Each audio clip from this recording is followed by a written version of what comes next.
Hungry Black Man here. Good morning, everyone. Good morning, Jill Tracy. I was watching the sister. You know the sister from Goldman Sachs that's always on CNN. Yeah.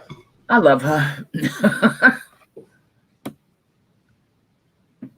You see that they're saying that taller people can catch corona faster Oh, because God damn it. I'm so tired of this corona stuff, First is man. black, then So it's tired. underlying conditions. Now tall people. And it's crazy because there's people that's been around people with corona, they don't get it, and then it's just a lot. But do they know? Good morning. Hey, Trevor. Hey, Mackenzie. How y'all doing? So do we get to tell them the good news yet? What is he? Trevor said, I'm glad I'm short. I was searching for yesterday's live. What was the topic? Bus stop with the BS. Good morning, but stop with the BS. Oh, you're directing that to Starix, Kelly. What happened? Kelly said, "Stop with the BS." I know he's talking about. No, That's why I said, "Listen." And again, you did not send me the damn promo, Starix. That's how much put your ass on right here. So when they don't see promos, you know why. promo. You talking about from Chef? No, the damn the one the chef did, a fresh squeezed. That could go up to say what time. Like I put out a promo saying the show is on from 9-ish to 11-ish. Because I never know what time you're actually fucking coming. There's Good morning. so we're waiting Would for you like to everyone. break the news? Yeah. I was waiting for everyone to come on though. So we still have a couple people. We have a big, Okay. not a big announcement. I mean, just a guest tomorrow, but it's going to be There's a very, big announcement for our group. yeah. We're going to have Kathy Rundle on the show tomorrow. She's the state attorney for Miami-Dade County, and she is going to be on the show for us to ask the questions that Black Miami definitely would want to know answers for. I preliminarily spoke with a representative from her campaign, and it was interesting. It was a very interesting conversation, and on Fresh Squeeze, we don't take sides per se. I mean, we can voice our independent, opinions on things, but we try our best to remain impartial as much as possible. Um, yeah. So Kathy Ronda will be on the show tomorrow. So we should ask for questions because we have a very astute group. Listener base. Right, because I don't call. I mean, they're not like they're part of the show. They're part of the show here. So I would love if you would send us questions that you think we need to pose to Kathy Fernandez Rundle, and I will stalk Starx like he stole something from me tonight to make sure that we go through them and we address, because I know many of you have issues and a lot of you have more history with know more history of Kathy's 27-year record that could add context to what we put together to talk to her about. So Black people make the best country music, but yet we don't get to be categorized. Got snubbed, redirected. Oh, did they announce what got announced today? This Or is is that just something random on your mind today? No, this is about country music. The fact that Black people started country music and they know it, they do. But anyway, this guy's one of the best, and he's just fucking around. Oh, okay.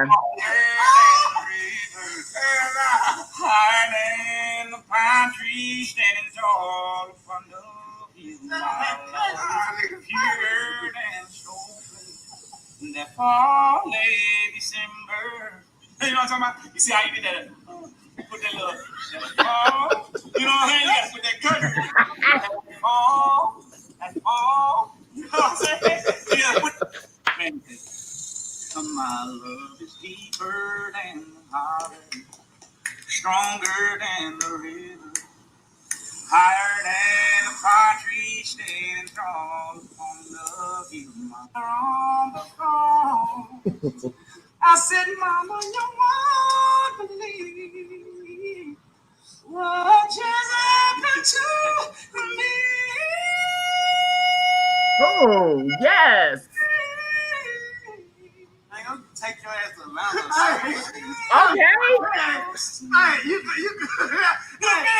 You say. So what song you want to say now? You want to hear that Tennessee whiskey? Tennessee, damn, I really don't know that damn song like that, man. Let me see, man. Oh, he got it. Oh, I love his voice. I think you're as smooth as Tennessee whiskey. I know that's right.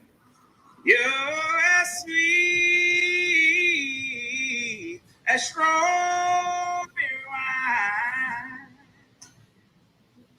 You're as warm as the glass of brandy. Yes, nigga. And I'll stay strong on your booty all the time. I think that's how you go. You don't know it. On the sky. So yeah, that was incredible. He keeps on going for like 2 minutes. Oh, he is fantastic.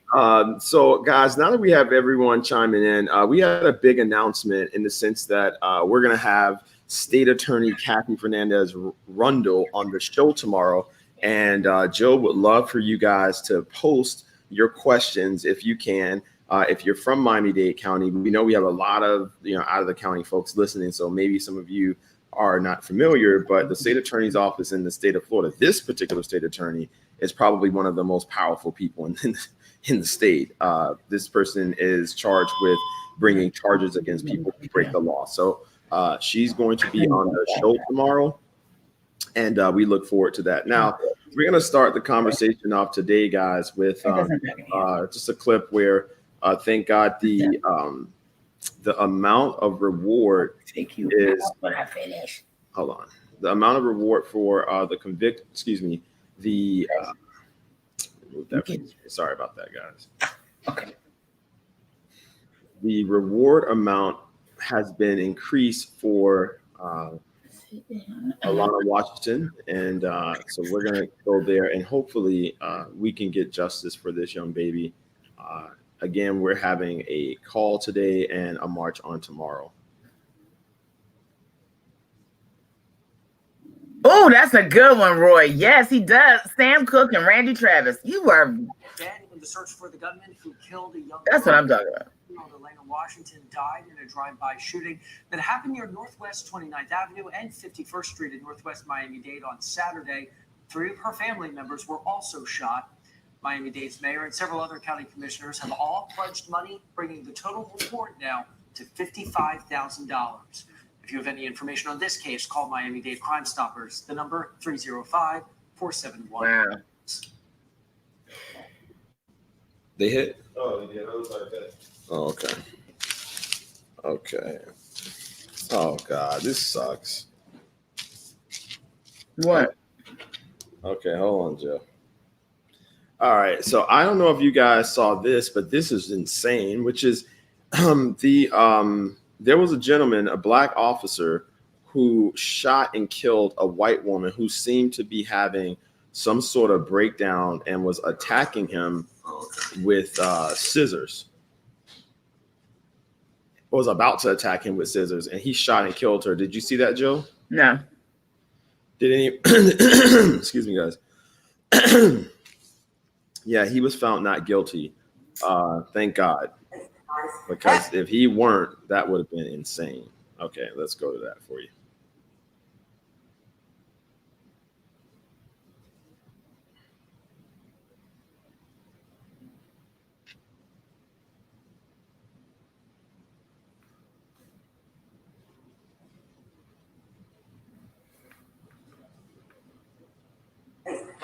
Hey, are you really Hey, get off the phone. I don't see it. We just see your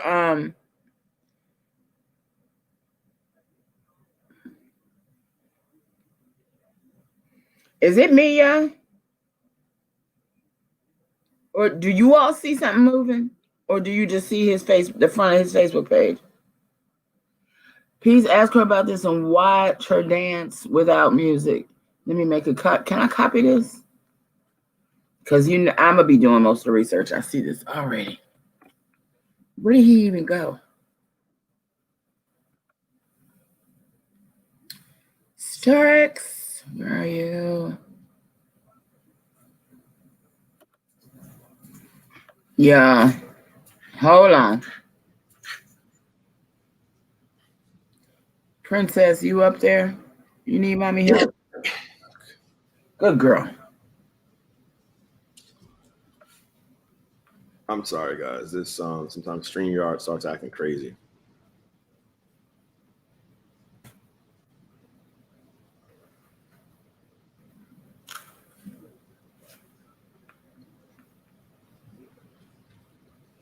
All right.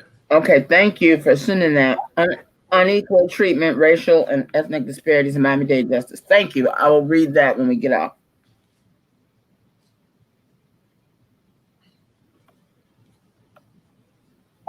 Thank you.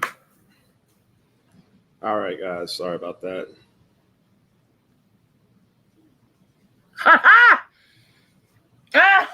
Said you got the Teddy Riley set up. Oh my God, that's the best. That is. Hey, get off the phone.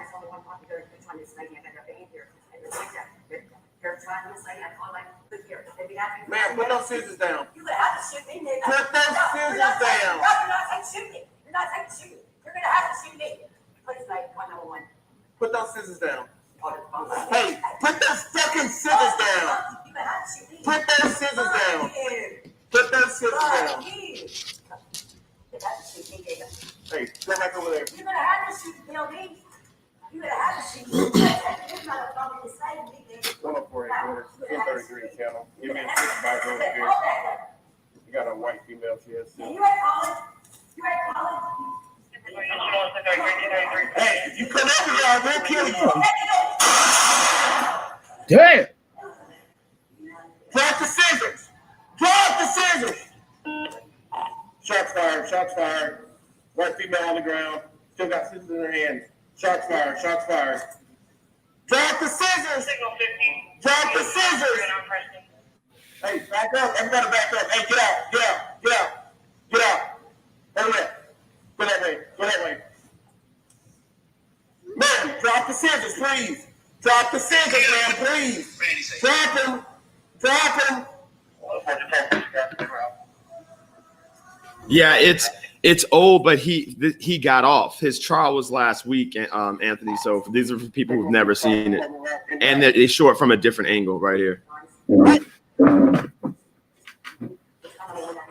get off the phone. Is she on the phone with a gunshot wound? Man, put those scissors down. Put those scissors down.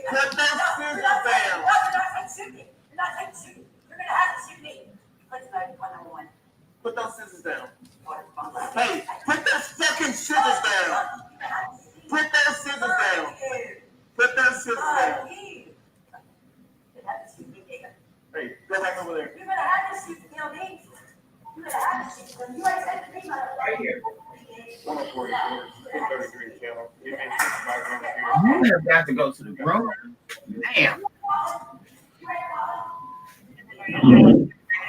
Hey, if you come over here, I will kill you. Damn. Drop the scissors. Drop the scissors. Shots fired. Shots fired. White female on the ground. Still got scissors in her hands. Shots fired. Shots fired. Drop the scissors. Drop the scissors. Hey, back up. Everybody back up. Hey, get out. Get out. Get out. Get out. Over there. Go that way. Go that way. Man, drop the scissors, please. Drop the scissors, man, please. Drop them. You know, when she was on the ground, she was still saying that you got to kill me, like mumbling on the ground. I wonder if something was wrong with her. Clearly, it was you. You pulled scissors. I mean, whatever she was mumbling, and while he was telling her to drop the damn scissors. Have you seen the Technically a Karen report. Mostly peaceful protests. Have you seen the way that these people are acting in Portland? I don't know if you guys have noticed, but I want to show you just how militarized the federal government is responding to, Yeah. Portland protesters. It's really crazy, and these are like all white Portland that protesters. turned violent Yeah. When they got there, these are And that's why, when he said he was going to send up Chicago, New York Times. at first Lori Lightfoot said okay, but then once they saw what was happening in Portland, she was like, okay, no, that's not. We're not trying to have that in Chicago. That Everybody gonna get killed. when they got there. These are images of fascism. It's not pretend fascism anymore, but fascism implemented by the Trump administration as they keep insisting that they're keeping peace. This isn't peace, this is oppression. That's not peace. Wrote that one officer punched him in the head. Jeez. That uniform is designed to blend into terrain, not to make you look like. I love him. They're wearing these uniforms as a function of intimidation. These men are going out, and I imagine some women, I know, right, V? beating people with batons, not apprehending them, as we saw in the case of that Navy veteran the other night, and just beating them. And as we see in this case, detaining people and taking them away. They're not representative of good law enforcement at all. I agree, Anissa. They're acting like an uncontrolled mob on the street with uniforms and badges that they don't show. As you see right here, they beat this man up. And he is a Navy officer. Oh my God! Watch this. What kind of book is this? Again, this is still ongoing as a part of an intimidation effort for protesters demanding that Black people not be killed in the streets by police. It's deeply disturbing. Again, the idea that Department of Homeland Security officials are able to just grab American citizens and throw them into unmarked vans, which is what is happening. Right. And that Trump is basically doing that with impunity, that should terrify everybody. But yeah, the MAGA heads are like, yeah, what a tough guy, trampling on the Constitution that we say that we love, except when it's every amendment except the Second Amendment, so that I can continue to buy an AK-47 and feel, or an AR-15, and feel my manhood is big. Basically, what that is. So what? That's what's sticking out to me. Trump's threatening to send these unmarked, unconstitutional right there, Jill. Gestapo. You be sitting there for a minute, though. So, you know what's crazy? I just want to know where the fuck Tavis Smiley and Cornel West are. Because they fucking, I had never seen anybody attack President Obama the way they did. Nah. I think I want to think that Cornell had a momentary 4-year lapse of judgment. He had a psychotic episode. I really want to believe that. Tavis, I always knew. Having worked with him for years. Not directly, but when he was on Tom Jordan Morning Show, and they were in and out of the building a lot. Tavis is doing news in urban areas, trying to build his base. I believe that. Cornell. Hold on, Jill.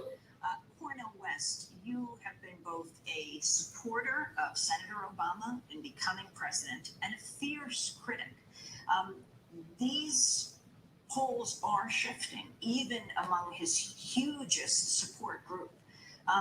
What about what has happened and where you think President Obama is trying to take the country and where you think it needs to go?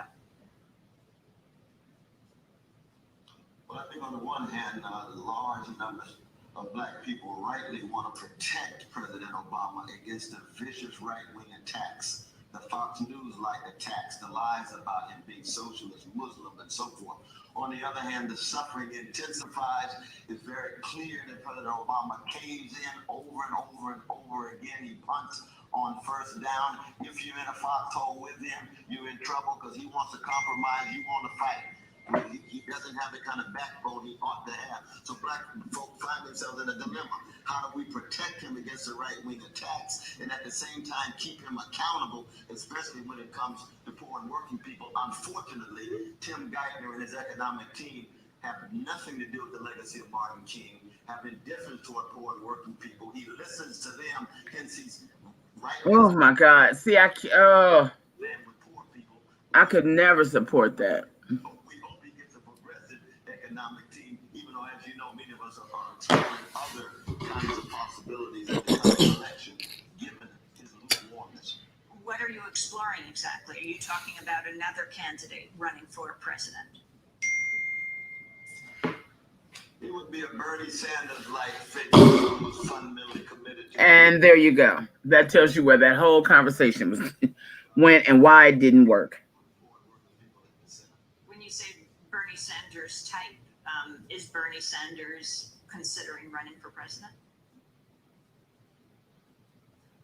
Unfortunately, I don't think so. I wish he was. He's my kind of brother. Okay, so and scene. That's enough of that. Okay. Would you like to see someone else run? Yeah, he is. Doing it yourself. His lopsided ass teeth. You wrong for that, boy.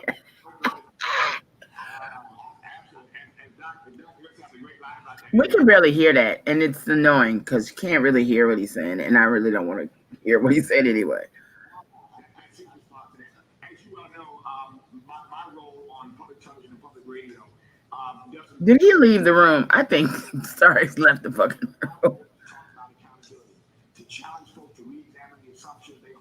Yeah. Yeah, I think that what happened, Tavis is full of shit. I mean, you know, just period, and bitter. And Cornell, I think, just got, you know, was having a midlife crisis or something, or end of life crisis. I don't know. But I think that he's just he wanted, his whole conversation was like he wanted, for lack of a better reference, Farrakhan to show up at the White House. But the burden on the first Black president of the United States was great to be able to represent the entire United States. And and that is Jesus, the position that is, and I think that overall in sum total, he did a good job and he did us proud, which is why John Lewis asked, Obama to eulogize him, not because he was the president, but because he had to initiate the principles of so many who came before him and lead in a way that history would honor. So if you think about the civil rights movement and the nonviolence movement, and then you think about, Cornel West, everything from Cornel West to Tavis Smiley, and how you can sit in the cheap seats and eat popcorn and, really kind of give your opinion on what you think you would do in that White House is 9 times out of 10 why you are not in that White House. I think that sum total, Obama did a great job as the first African-American president. And, and I think because of that, there will be more to come and there will be a woman. I just don't like the fact that they went so crazy and so hard on him, and this guy's a complete disaster. And yeah, I agree, Roy.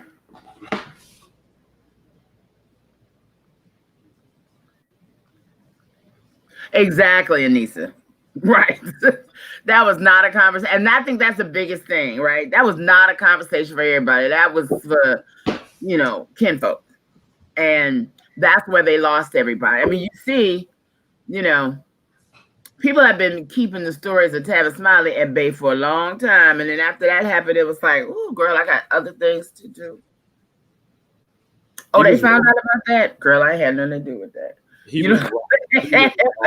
It was there. Huh? I said they were so wrong because you give him an opportunity to do what he needs to do. And as far as, I mean, we all Black people saw that second term, like second year in, that it was like, okay, Black people really not going to get too much from this. But, we like the fact that, he's a good symbolism for the country, and you just had to chalk it up to that, and that's it. And then after he gets out of office, I think he did. I mean, not. I hate when people negate the fact that he got the Affordable Care Act. Had nobody, the Kennedys could not get that done, and Obama got it done. If that is the Obamacare is the only legacy, if that's the only legacy of his presidency, it changed the world for a lot of people who would be dead now otherwise. True.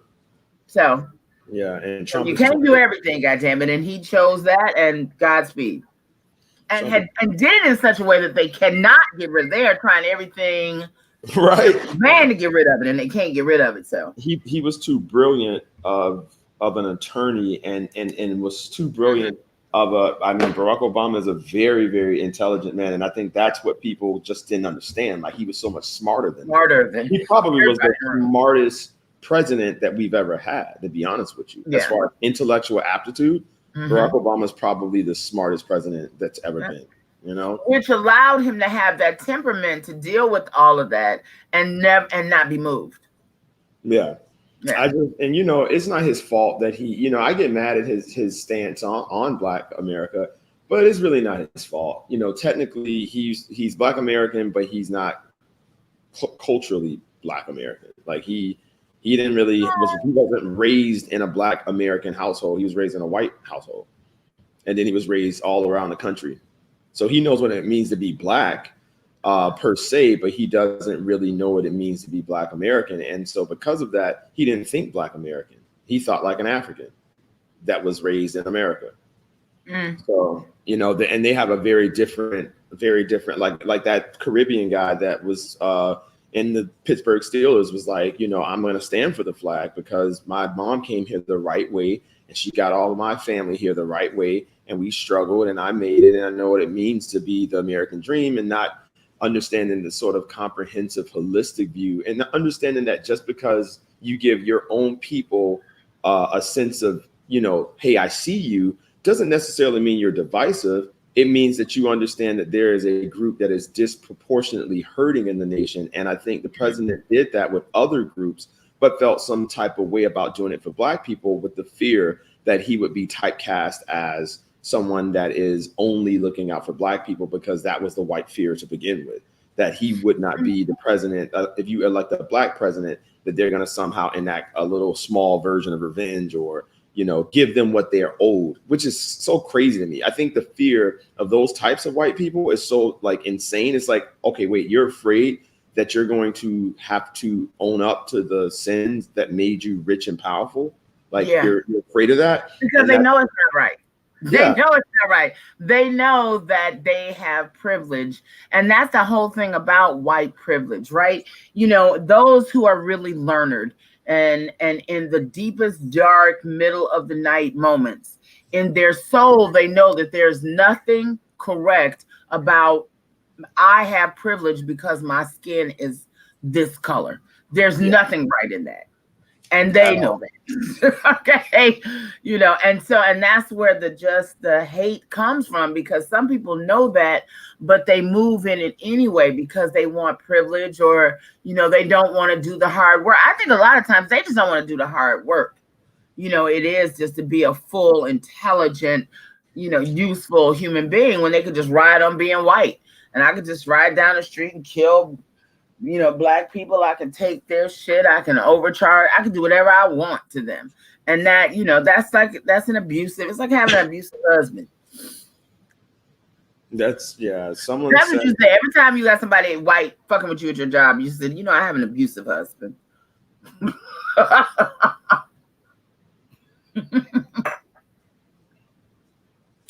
That's the new code word. Telling the idea that under President Obama, the position of black families did not improve. It declined optically.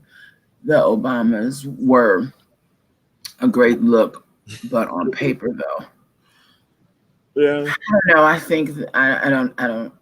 He was president, not Jesus. But that was the thing. To say. But what I didn't like, I put it like this: if black people were Native Americans or Hispanic or Asian, he would, and we had the challenges that we have. President Obama would have felt more comfortable, which he did, it providing relief. Because why you say that? Because he said it when they asked him in an interview. A journalist asked him, "What do you say to little black boys and little black girls or black people who feel that the nation needs to be able to address some of the unique issues that they have as a group?" And Obama cut him off and was like, no. Black people, Black Americans want the same thing every other American wants. Mm-hmm. And that's an opportunity to this and an opportunity to that. And so the guy was like, yeah, but the issue is that they aren't able to get to the point where they can, get these opportunities and so on and so forth. And Obama knocked back and was like, it was just intersectionality, like rising tide, everybody. And so it was funny how they spliced his words next to the words of what's happening today. And that people are realizing that race neutral policies, unfortunately, are racist. Race neutral policies do ignore the fact that you have this historical sin, right? And that historical sin has just permeated and turned into a cancer. And so I think that the president, his only folly in his office, and I think one of his biggest regrets when he writes his memoir is probably going to be that, like, I could have done more. Right. Martin Luther King said the same thing. So, Yeah. And I think President Obama, the only thing my only criticisms was the secretaries that he appointed, that I wanted to see more black people in the cabinet. I wanted to see a black woman to the Supreme Court, but he appointed Sotomayor. And it was like things that he was just afraid to do for like black people. I mean, he put Eric Holder up there, and that was he released the most black folks from prison, and that was something that I loved. And then the Healthcare Act. But I think overwhelmingly Obama was just as good as any other president, like a Kennedy or Lyndon Johnson, or he was a president for the nation. He wasn't a president for a group. And that was it is United States of America, and he had to be the president for all people. But I think that means white. So because black people policies have to be directed toward black people. So whenever you say the nation, it ultimately means white people. So if I go, well, you was a president for the nation, but then that would be, then only white people would have Obamacare. I mean, you can't. Well, no, because we're not benefiting from Obamacare based off several studies because we still can't afford it. It's like they change it so that it's not totally free.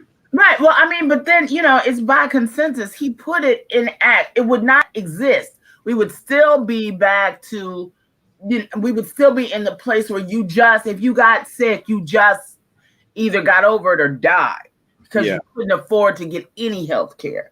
Yeah. So, yes, it's not perfect, but at the same, because I don't use the word but, and at the same time, he started the ball rolling down the hill. And I just don't think that any one person in history we can look to and said, he did everything right. There's nobody, because there's too many masters to serve. So if everybody can do a little piece towards building a greater America, then, I'm not saying you don't criticize the things that, that didn't happen that you expected to happen. However, the good in his instance, in my opinion, outweighs what he was unable to accomplish.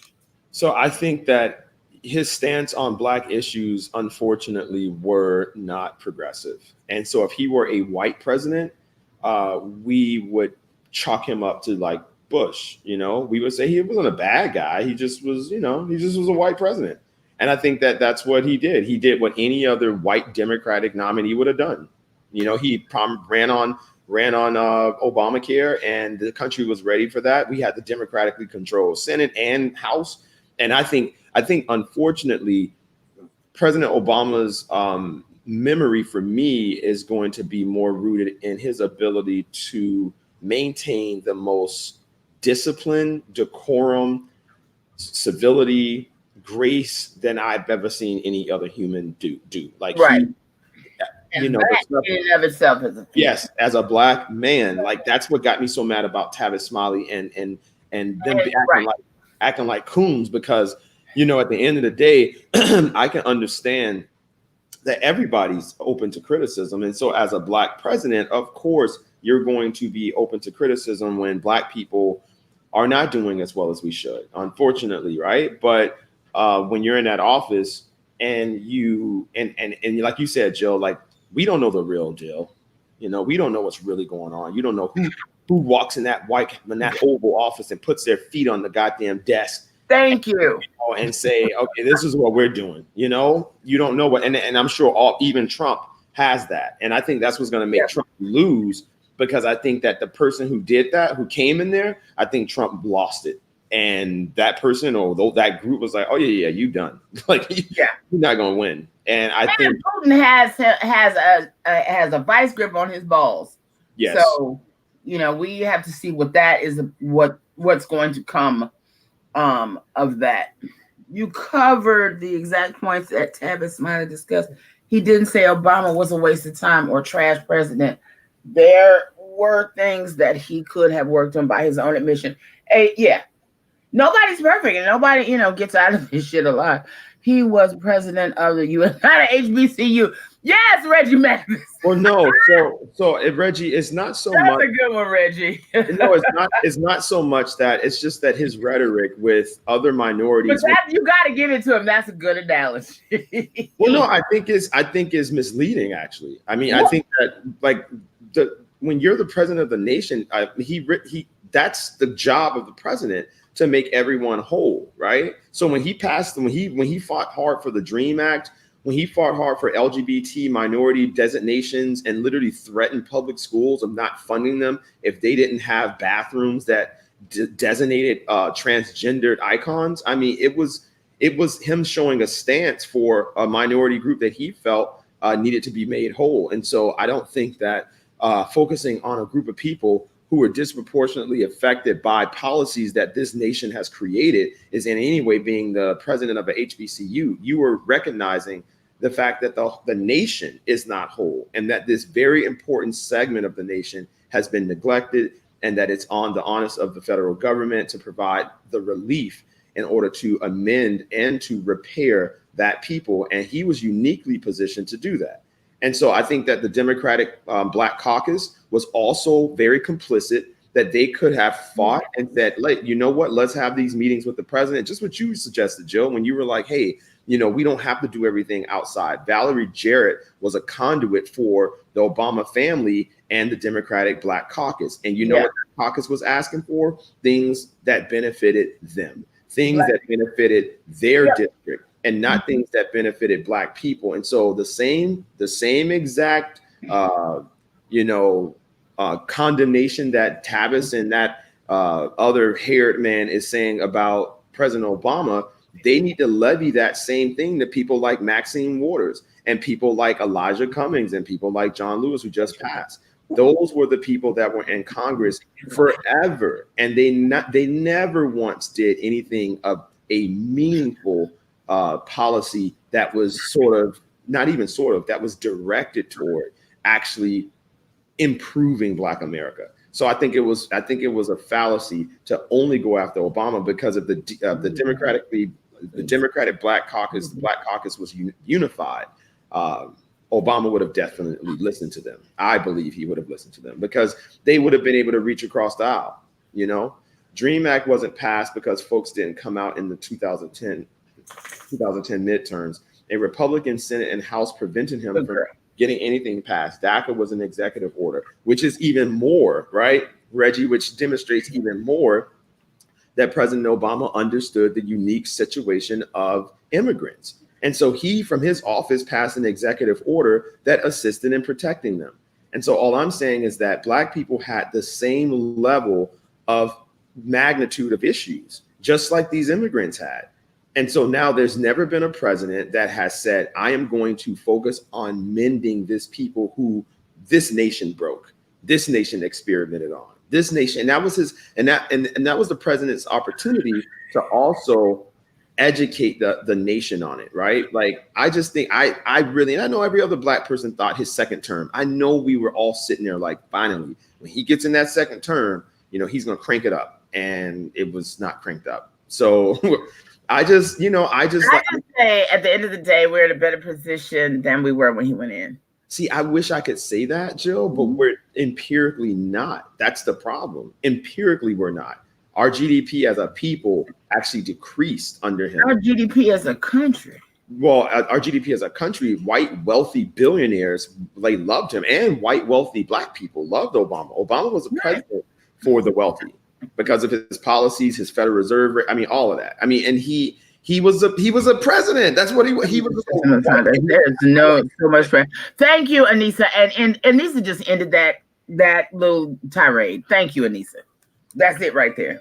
The power is really among the people, and until we have a revolution to uproot the system from the foundation, there's only so much progress that will happen. Thank you, Anissa. And next topic.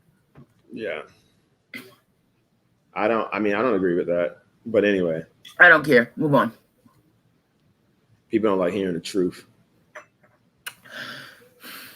Obama was a novice politician. However, he made me feel like my vote counted. When he said his son would look like Trayvon, he aligned a Black face, a Black experience with the presidency. And symbolism, right? Because like that's what we love, right? We just love symbolism. Like, tear down the Confederate statue, but don't actually uproot Confederacy. Like, I'm just saying, like, that's what they get. Exactly. The Congressional Black Caucus has been in power since the 70s and haven't done shit, but everyone want to drag President Obama for not doing anything for Black people. Yep. No. And I totally agree with that. And that's why I never, I mean, the critiques that I'm leveling are fair critiques. See, that's why you need to show up at CBC. You know what I'm saying? Twice, and it's ridiculous. It's a big fucking party. I know, but did you go to any of those panels and address that? Like, this is my first and second time here, and this is not what I expected. I thought this was a place where, you know, Black thought came to be realized and actionized, and this is not what it is. I've been to a lot of really good parties, but damn it, that's about it. And that's what I'm saying. People go and they bitch, but they don't do that. Yeah. And so until you do that, then stop bitching. So Nessa she said she's a commie at heart. So we're gonna disagree on a lot. I'm not a capitalist, like a hyper capitalist, but I definitely don't believe in communism. I don't believe in that, and I don't believe in capitalism. I'm definitely a moderate when it comes to that, because communism, our brains aren't suited for that. Our brains aren't suited for that. That would have to be a very violent revolution to get communism. Like, that's never gonna happen. I think maybe with your generation, though, Anessa, Generation Z, you guys don't like the work, so. Wow, he just went there. I'm not even gonna get in that. Generation Z does not like the work. I'm actually really concerned with that generation when they mature. I don't think so. Who is behind? Who's Z? Do we start over at A again? No. So my generation is the millennials, and I'm an older millennial. I'm at the older end, and then the younger millennials are like I think they're either 28. No, but I'm saying if there's Z, then do we start over again at A? Like what? No, I don't know. I don't even know who's like responsible for naming the generations, but I know that they're just because okay. So then, if you think that Z is full of shit, I can tell you that A is about to change the world. You talking about the babies? I'm talking about them babies. Them babies between 12 and 16 right now. I would go down to maybe 10. I would say like 10 to 16. Whatever we gonna call that generation, they bout it. I can agree. Yeah. I can agree. I think millennials are. I think millennials are a waste of time at this point. I think millennials. That's what I said. I think the older millennials are definitely change agents. You got to think mostly Silicon Valley is run by millennials. You know, so they you know, those nerds that got all that money, like they became evil. You know, Right. Mark Zuckerberg and that's what it is. Like this is the age of the nerd. And did you see that memo that came out about it was like, I don't know, a bunch of those billionaire owners talking about how they're going to take over Google. They were plotting to take over Google, and somebody leaked the email.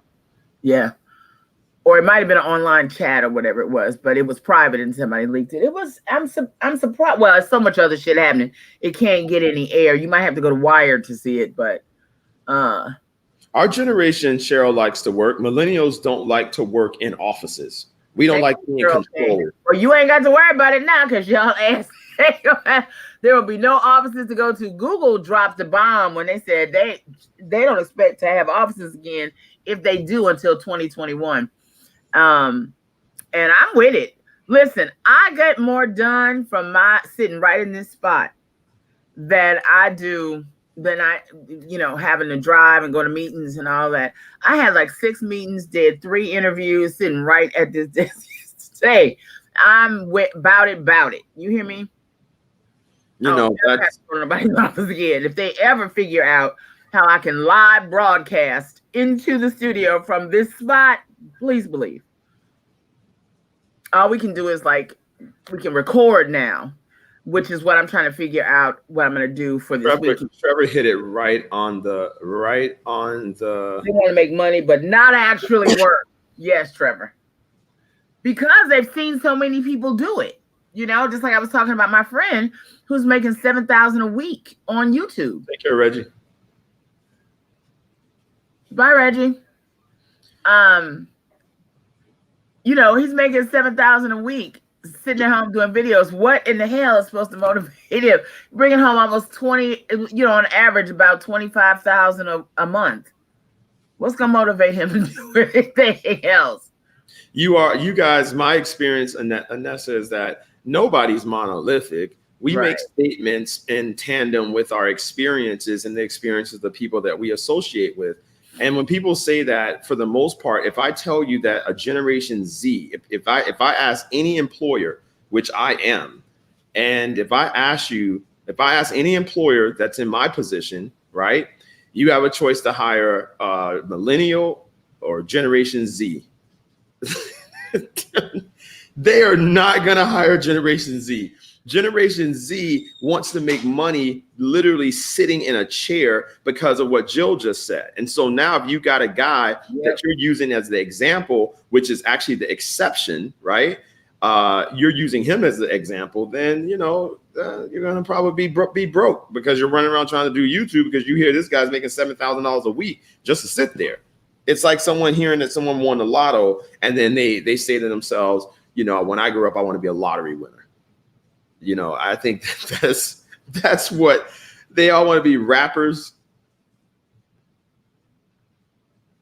Did she mute me? Oh, yeah, she muted me. Okay. Zoom is going to kill business travel.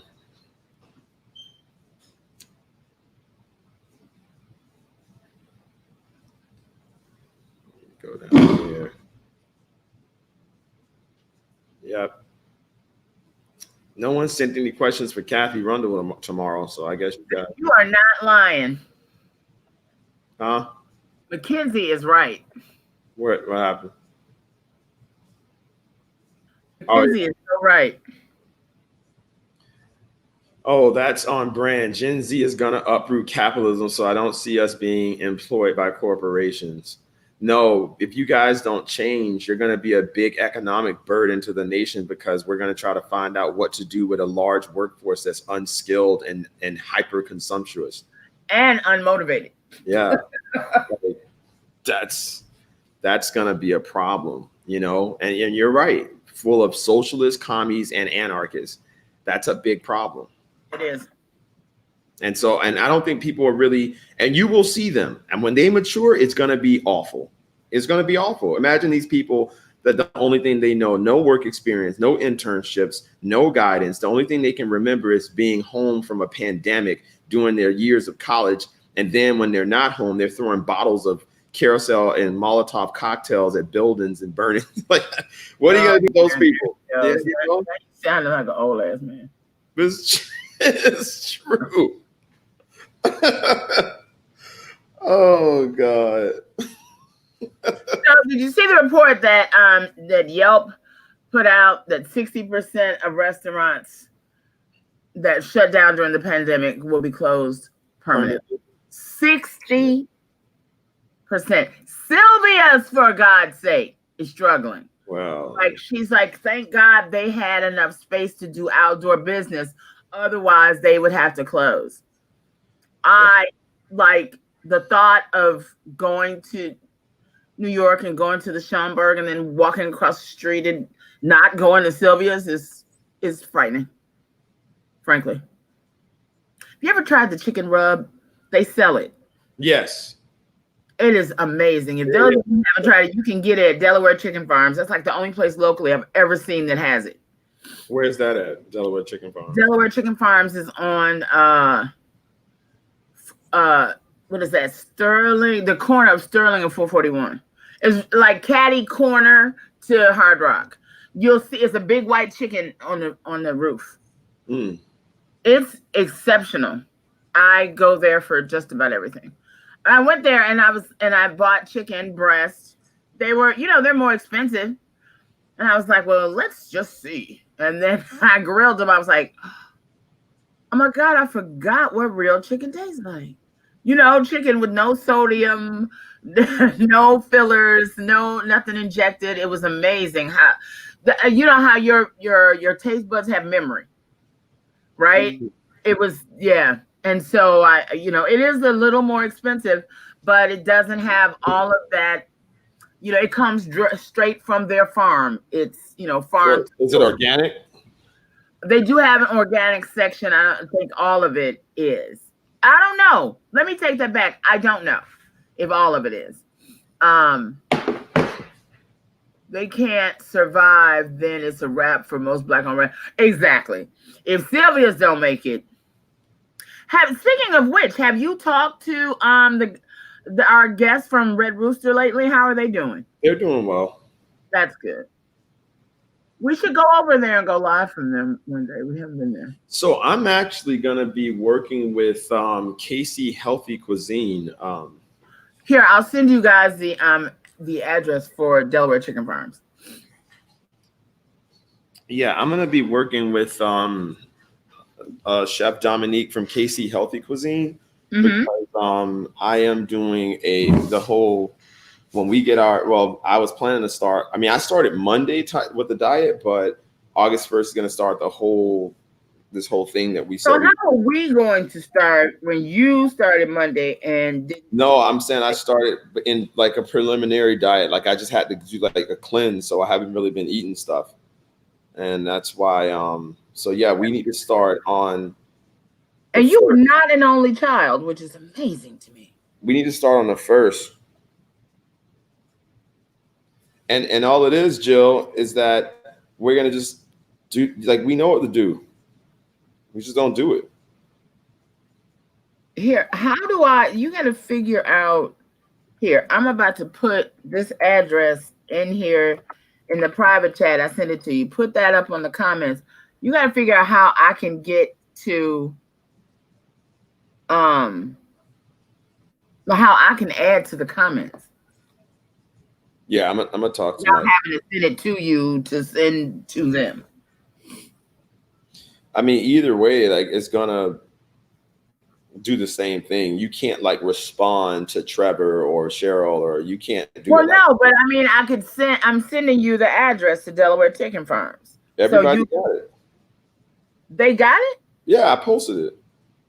But that's what I'm saying. Okay, so whatever. As soon, Jill, when you want to respond to the comments, just put it in private chat, and then it gets posted. That's what I do. That's what I'm saying. But why can't I just put it in the comments?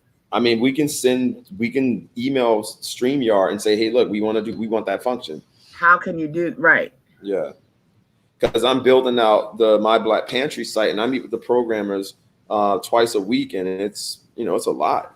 It's a lot to go through things, Like the guy that's working on, I've been working on my website for 2 years, but I think I finally have somebody who knows what the hell they're doing.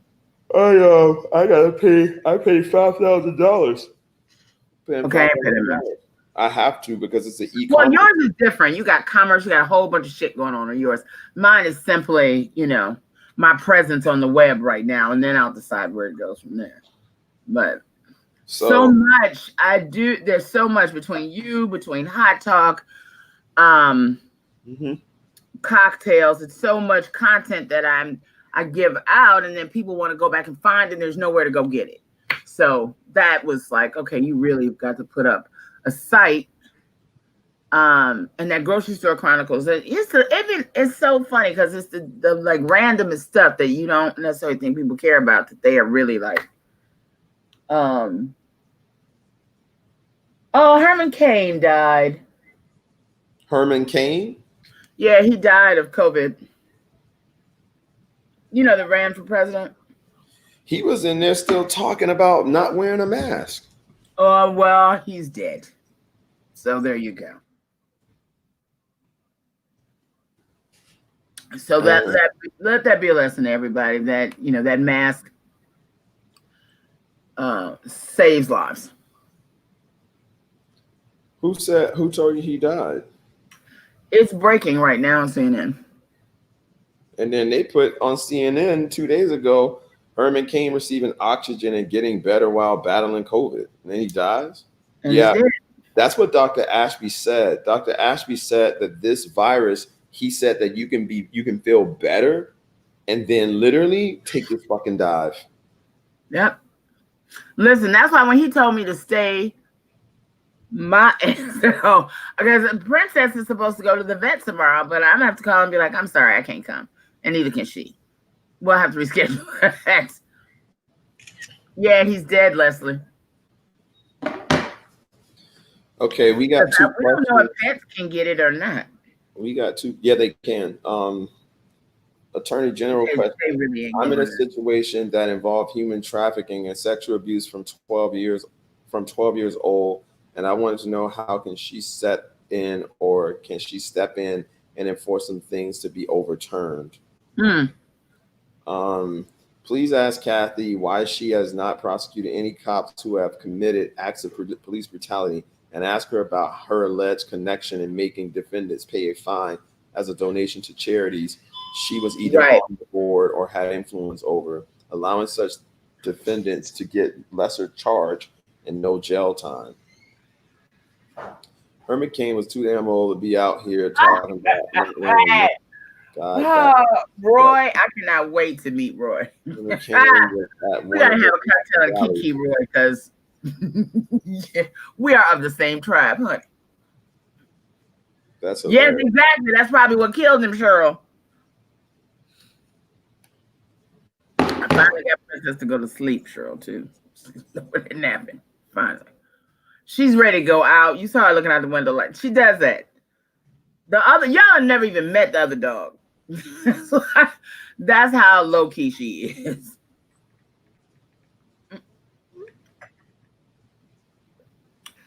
Yeah, I mean, there's something very bizarre to me about how desensitized people are to the fact that 150,000 people have died of this virus, and they can go out in the street and talk about how they're not gonna. You are, impinging on my rights to make me wear a mask. It's like, okay, well, you're impinging on my rights not to die because you don't want to wear a mask. I don't even want to get into that conversation. Okay. Are you writing? How are we keeping their questions, StarX? I'm taking pictures of it. Could you just copy and paste it? Then somebody else has to do the work of putting it. I can't. Please ask Kathy how she direct file. That's not her. Like, it's her, Elizabeth, but it's her juvenile prosecutor. Those people are like independent. She can't really like. I will do this. She would have to fire the person because that's what people don't understand. Like she can't meddle once they have What time does fast food breakfast stop? I don't know. Denny's and IHOP don't stop. Okay. They're like puppy. Is it 11 or is it 10:30? It's 10:38. No, I'm talking about what time do they stop? Do you know if it's 11 or 10:30? No, they don't. Denny's and IHOP don't stop at all. You get breakfast. I'm talking about fast food, like McDonald's and McDonald's? Shit. Oh, I don't know. I don't know. I haven't been to McDonald's and I don't know. Why are you calling McDonald's? Who are you trying to send to McDonald's? Oh, 11. Thank you, guys. Jesus Christ. Jill's turning to FBI. Just ask one question. As you just said, we about to start diving. Like, when does fast food breakfast? There is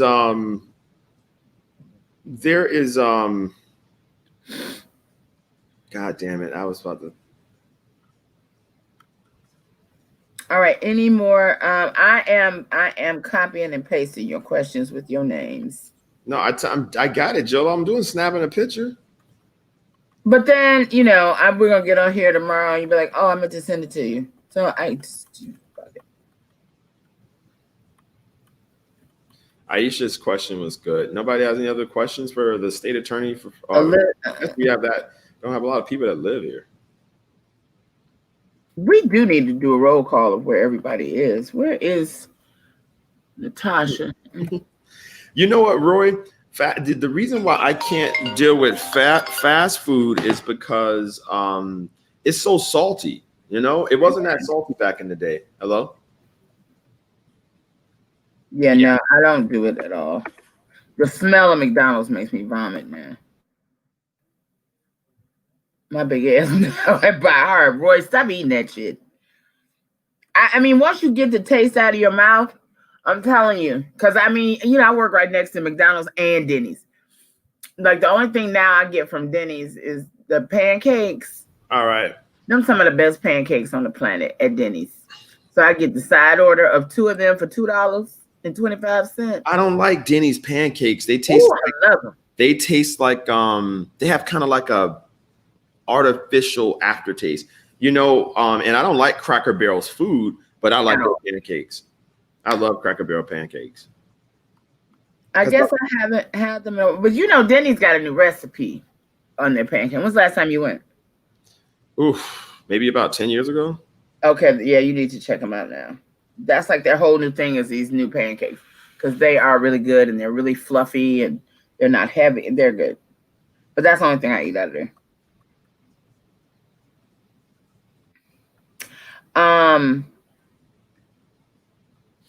All right, moving on. Kathy Ronald's going to be on tomorrow at 10:30 a.m. Very good. Yeah, Trevor, IHOP pancakes are better, but that's what I want to open. I want to open a really, it's a place in, you really don't have good pancakes in Miami. I think a place called Eating House over in the Gables, they have really good pancakes. They have good pancakes, yeah. But and I know I was talking shit about the Biltmore, but when they do their brunch, their pancakes are delicious. Ain't nobody mess with the Biltmore's brunch. Why were you talking shit about the Biltmore? I love the Biltmore. I wasn't talking shit about them. I was just making reference. If you haven't been to the Biltmore, you should go because I think more than anything for me, the Biltmore is a study in, preservation. I mean, the first time I stayed there, I think I must have walked every hallway on every floor, just looking at all of the artifacts and it's like the whole history of how it was built, how Miami was built, who the flaggers are. I mean, all of that stuff. I love history and I love to see it. So rarely do. Go ahead. So rarely do we, are we able to, really go back and see how the cake was made for lack of a better word. And that's what I love about the Biltmore.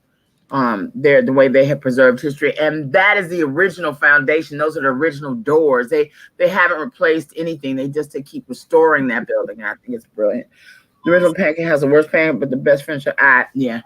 2 girls shot, mother arrested for alleged role in supermarket theft. So this was crazy, right? This is crazy.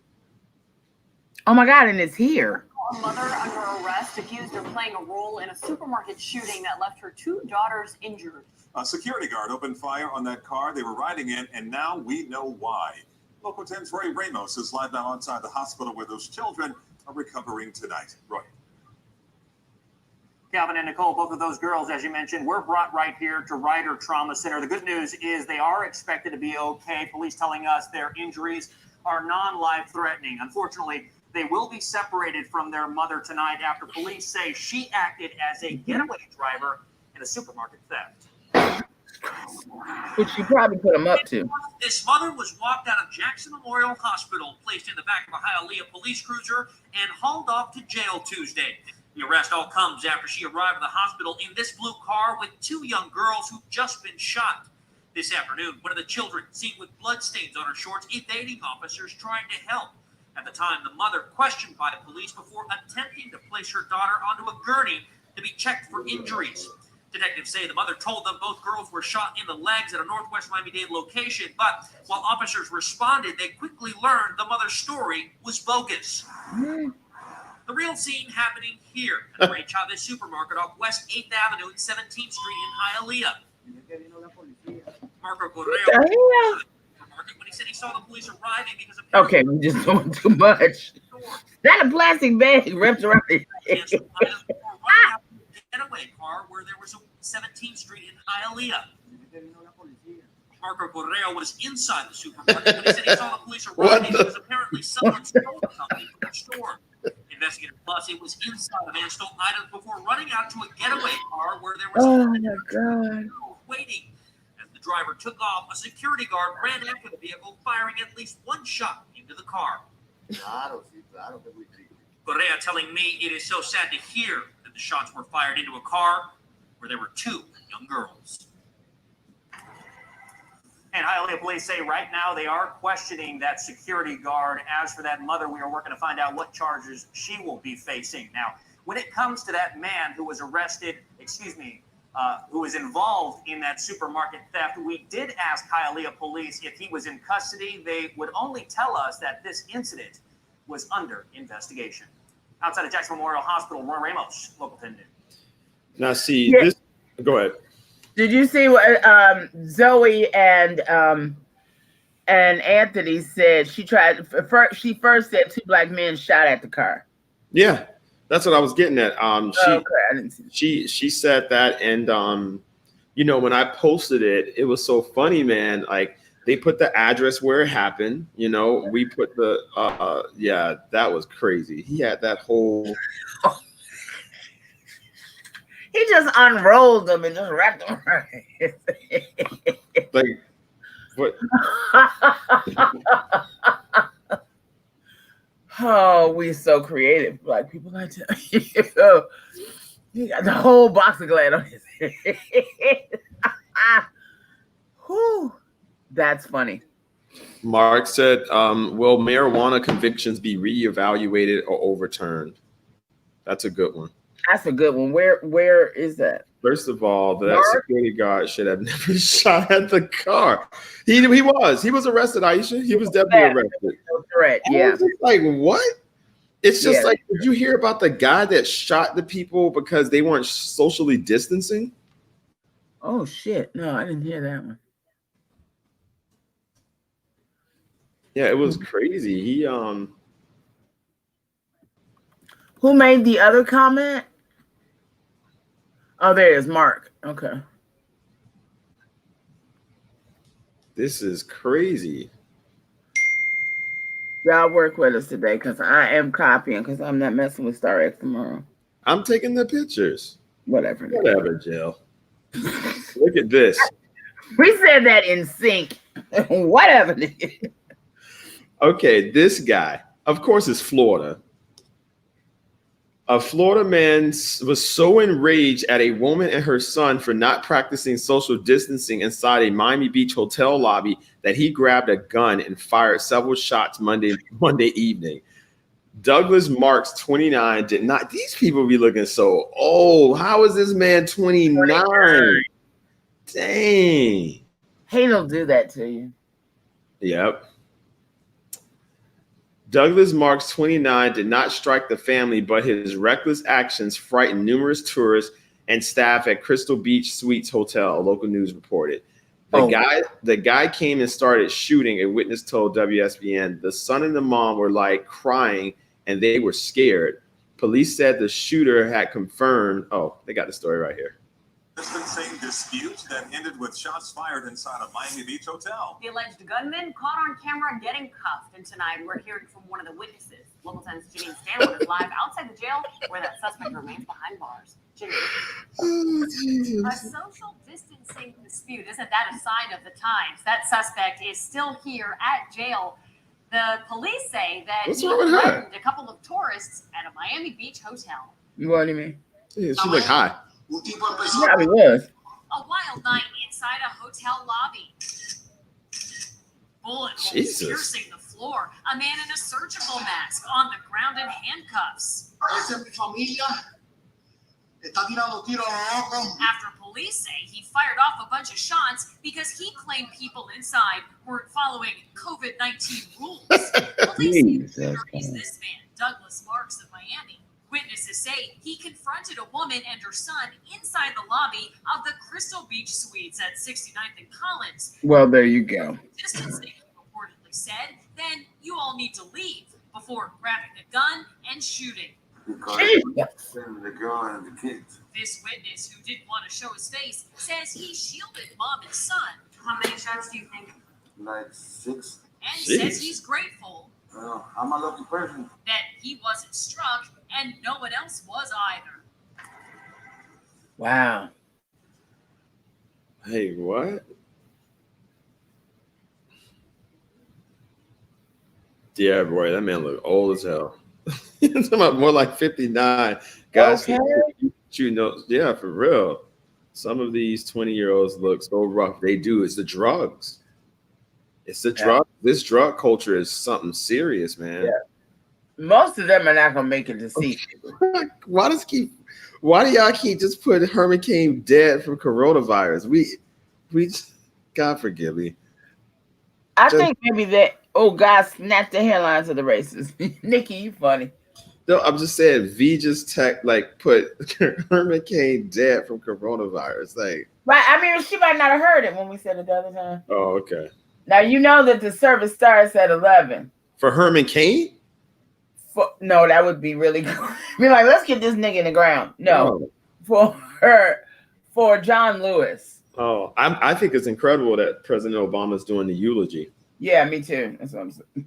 Wouldn't that be great if you got a president do your eulogy? That's huge. Well, I mean that was. I mean they had a very intimate friendship. It looked like it. Yeah, I'm sure he may not talk about it, but I remember when I interviewed him, John Lewis, for the South Florida Youth Summit, and he spoke eloquently and highly of Obama. Sadly, our dear friend Adrian Freeman, who passed, was the only one that had a recording of that interview. And apparently, when he passed, nobody went through his. Did you know that John Lewis's son was adopted? No. Yeah. He was a good man. He was a great man. He was a great, humble servant. And a Sigma. And was he a Sigma? Yeah, they had his Order of Omega service yesterday. Wow. I shared it to my page. Yeah, no, he just was really, and I think, and one of the reasons, because his level of authenticity, because when you met him, it wasn't, he greeted you as you felt like he greeted everybody. He greeted me the same way he would have greeted Michelle Obama. You know what I'm saying? He just was that, every life matters to that level person.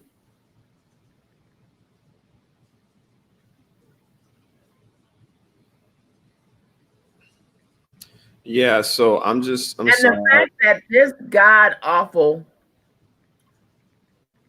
president just dismissed, just no, I'm not going.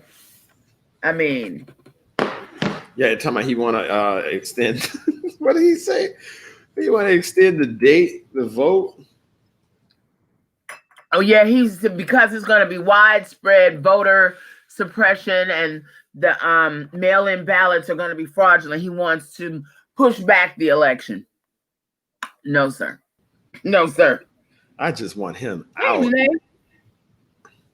I'm sorry. I just need him out. Yeah, I mean, we all just need him out. So, Janae, they bury their folks quickly. No, it wasn't. It's not. No, and don't.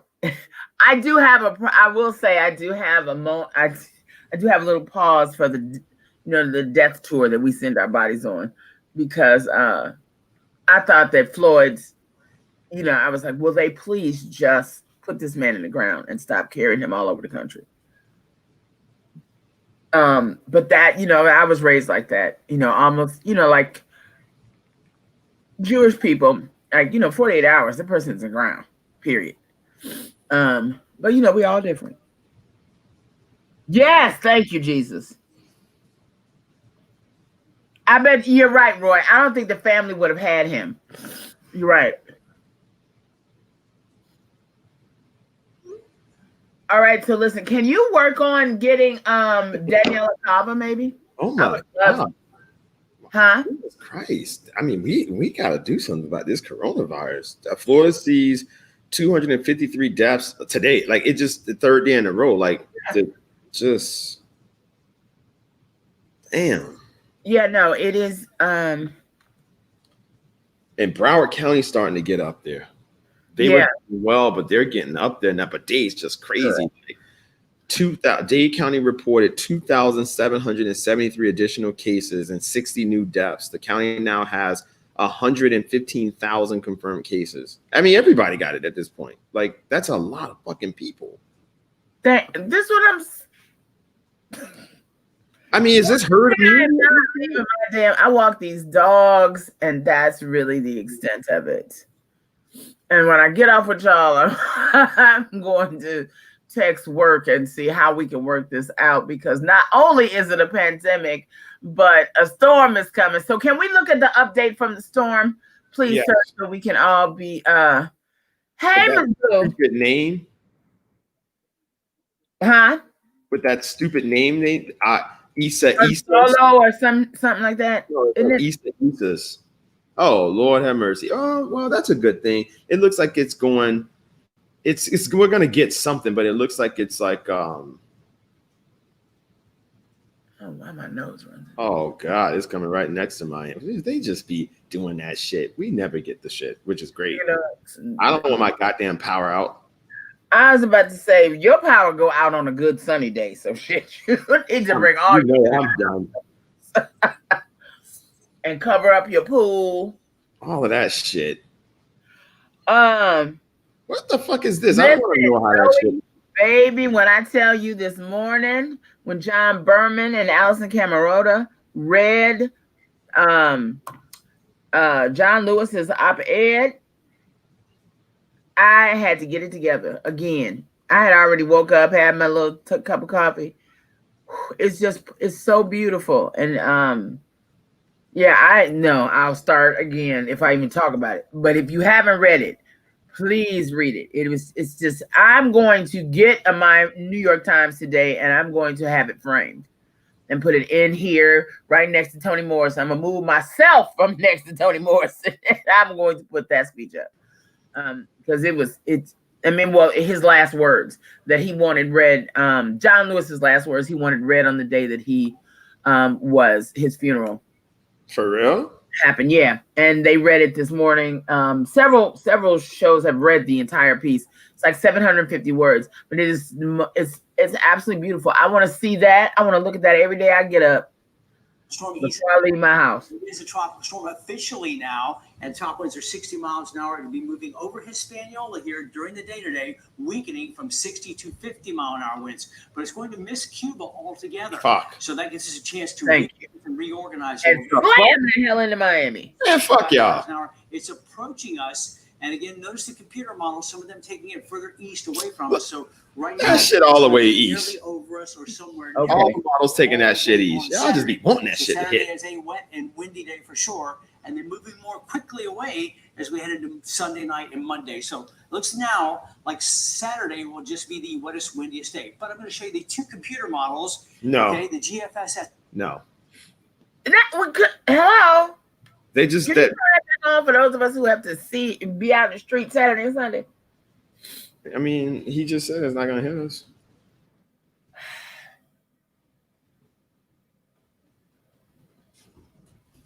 They be wanting that shit. You see all the computer spaghetti models showing that thing going away from us, and he's like, "Well, let me show you these two models that says it's gonna hit us."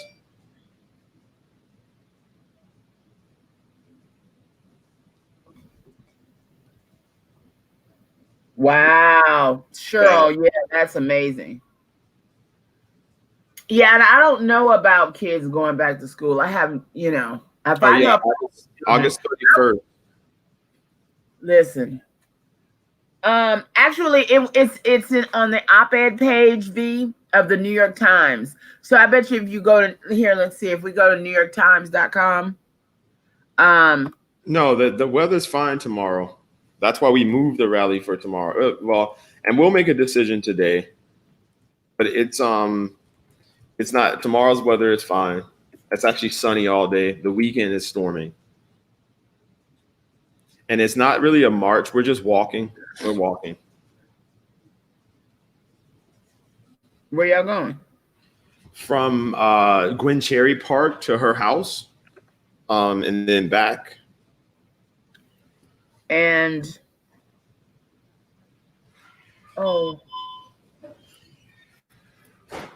Shit. Oh, well, we got 1 minute okay, left. so listen. Of history. I'm going to suggest that we all, those that we can, all leave now and go watch John Lewis's. That's service. exactly what I'm going to do. See you guys.